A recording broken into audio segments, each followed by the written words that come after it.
future. Our problem isn't CMLL. Our problem is going to be the American companies coming down here, because they're once they get on TV with that style, we'll have, there's a lot of things. But yeah, now the American company actually owns them, so that's a completely different dynamic. And like it's going to be difficult for AAA, for CMLL, I should say.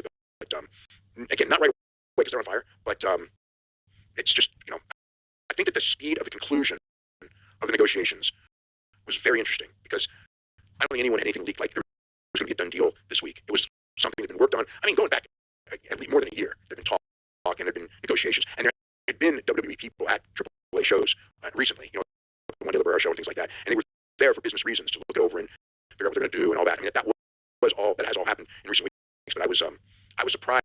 I was surprised at the day the sale was announced. I was not surprised that WWE got AAA, and I don't think anyone who followed Mexican wrestling closely from a U.S. standpoint didn't know that aspect, that it probably was going to happen because AAA,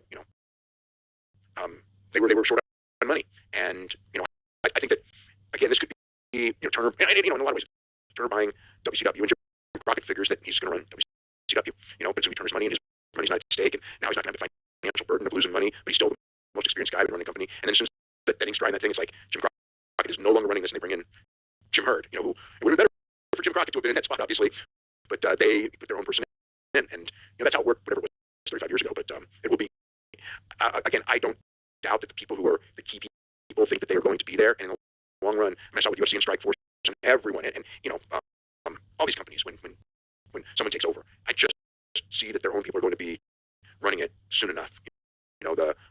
But the reason they may not right away is because the reality is it's a very different marketplace, and that's the thing that everyone's been talking to me about, is like they don't know the marketplace, and because of that they will make some mistakes, but it's different in the sense that they can, you're not going to lose that much money running Mexico. You may not make any money, but you're not going to like for a WWE, the losses of running Mexico, even if they don't know what they're doing, are not going to be that much. And what they can offer, they can get, can they get a AAA television show, whether it's on Netflix or get it on Univision or something like that, the AAA itself never could do. But now you got Nick Khan selling it, and you've got another property, that you can start trying to monetize. There is something there that, like years ago when this thing started, that really wasn't there.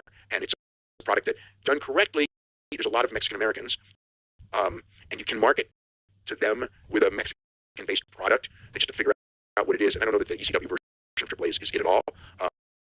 But there are ways to make money in the U.S. marketplace, which is what AAA, for years and years, they would always get these different partners in the United States to market them in the United States.